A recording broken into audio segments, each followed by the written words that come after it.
Olá pessoal, bem-vindos, né, e bem-vindas de volta, né? Eu passei um tempo razoável aí, tava de férias e também em missão em outras longínquas paisagens, né?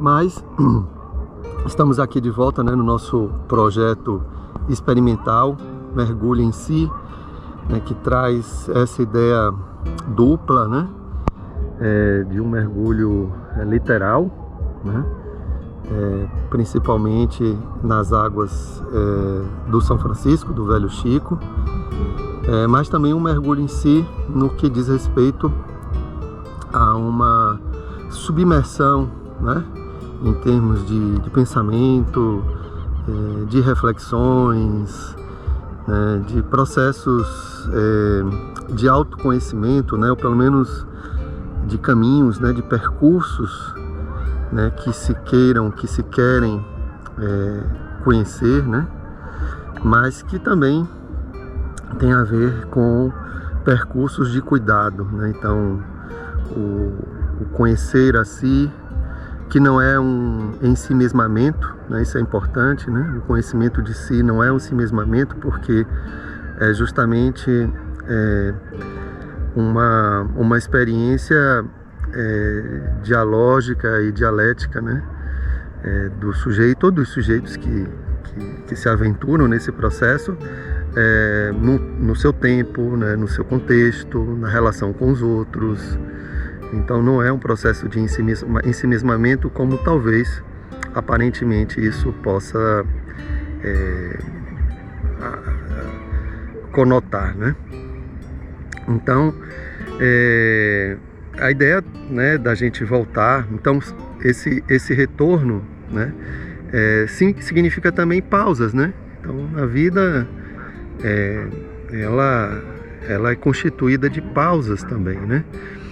Inclusive a própria ideia, por exemplo, de melodia se dá, né, no intervalo, né, de uma nota e outra, né? A própria ideia de música, né, passa por esses intervalos de uma nota e outra, né, por essas pausas.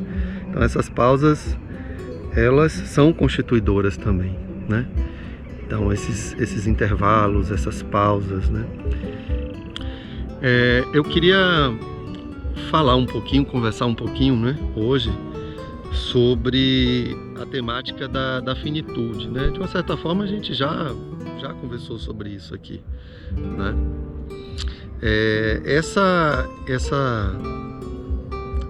Esse tema, né, finitude, ele é um tema muito caro para mim, sempre esteve muito presente, né? Eu sempre, desde muito cedo, eu sempre tive uma consciência muito sensível a esse tema, e eu me lembro que, claro, não de uma consciência assim tão elaborada, né, tão sistematizada, era muito mais uma sensação, uma experiência do momento, né, e que por vezes me deixava bastante ansioso, né? Então, por exemplo, as férias já vão acabar, né? A gente estava no meio das férias, né? As férias já vão acabar.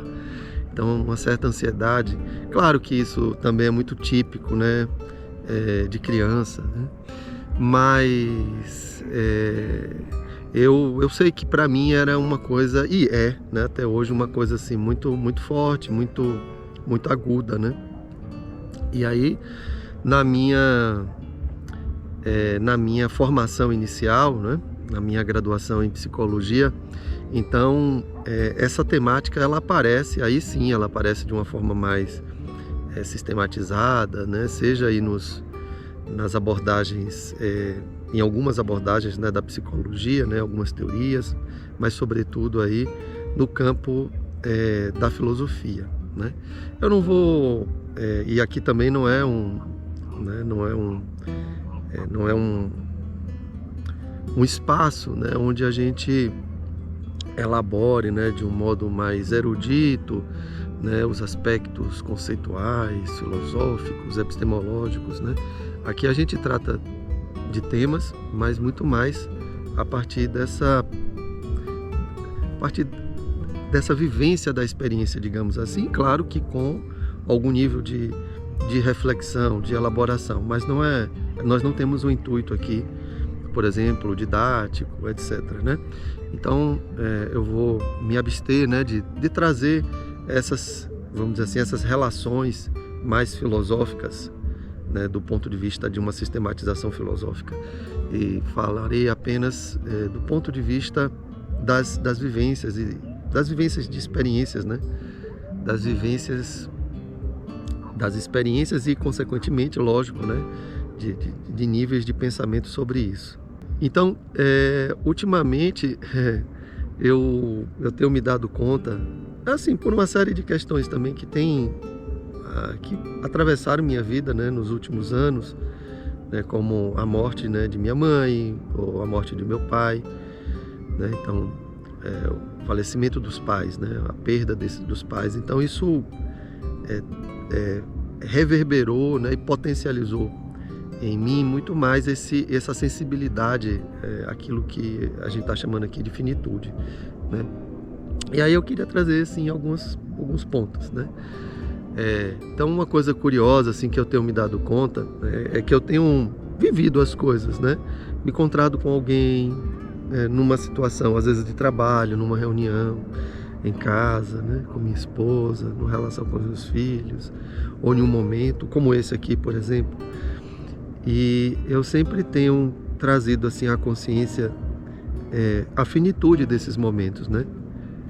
E também uma ideia aguçada, né, de que as pessoas mais queridas, eu mesmo, né, vamos morrer em um dia, em algum momento. Claro que o desejo é da gente poder viver bem, né, o mais tempo possível, né, mas viver bem. Então não é um desejar a morte, né, mas é uma consciência, né, e aí, curiosamente, eu estou lendo um livro fantástico do Michel Foucault, que é a Hermenêutica do Sujeito, e que por várias vezes, né, o Foucault, ele traz aí uma série de tecnologias, né, de invenções, né, de práticas de cuidado, né, de cuidado de si e, consequentemente, invenção de si, né, constituição de si, né? E dentre as várias contribuições do Foucault, ele recorre por várias vezes, né, aos estoicos, né? E só para trazer uma figura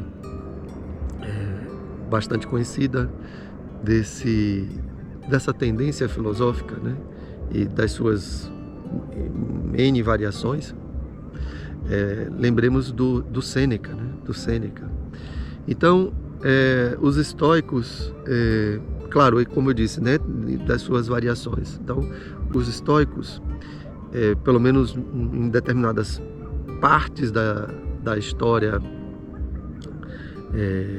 de um pedaço da história ocidental, né, eles traziam isso, né, como uma prática, né, como uma espécie de um exercício, né, de que o sujeito, ele não perdesse nunca essa consciência de que,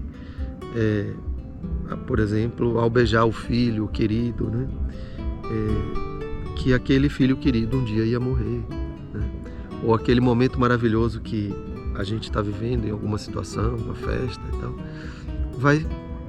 é um sopro, né? E essa consciência faz essa consciência sensível, né? Essa sensibilidade permite não necessariamente um distanciamento do mundo ou das coisas do mundo, né? Mas ela cria um efeito muito interessante, que é, ao mesmo tempo, né, que a gente não se apega no sentido de entrar numa espécie de uma ilusão de que aquilo é eterno ou aquelas pessoas serão eternas e que a gente mesmo é eterno. Então, ao mesmo tempo que possibilita esse desapego, né?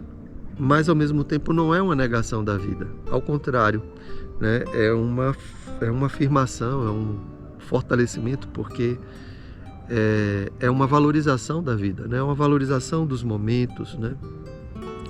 E aí uma coisa curiosa, prosaica, que tem acontecido comigo no trabalho, né? Por exemplo, no campo do trabalho, e eu estou num momento e exercendo, né, uma atividade que é repleta de tensões, de estresses, né? Porque a gente eu lido muito, né, nessa função agora, né, com situações de conflito, com mediações de múltiplos interesses, e com dificuldades mesmo das pessoas, né? E aí eu trago à tona essa consciência sensível da finitude, né? E o quanto isso tem me ajudado, né? Tem me ajudado a, por exemplo, a não embarcar em questões menores, né? Em questões, porque a gente às vezes é dragado, né? Pelos estresses, pelas emoções que nos puxam, né? Então, para situações às vezes até mais complicadas. Então isso tem me ajudado, inclusive, a lidar com várias situações. Então, a finitude, a consciência da finitude, né, em síntese, não é necessariamente um amargor diante da vida, não é necessariamente um amaldiçoar a vida, não é necessariamente, né, uma queda ao desespero. Embora essa consciência sensível da finitude seja de fato algo que a gente precisa cuidar, porque sim, a gente pode sucumbir numa angústia, pode sucumbir numa ansiedade, mas é também um caminho, me parece, muito interessante, né, de valorização da vida, né, e da gente poder sobrepesar aquilo que realmente é importante, né, do que vale a pena, do que não vale a pena a gente embarcar. Então, esse é o nosso mergulho em si de hoje.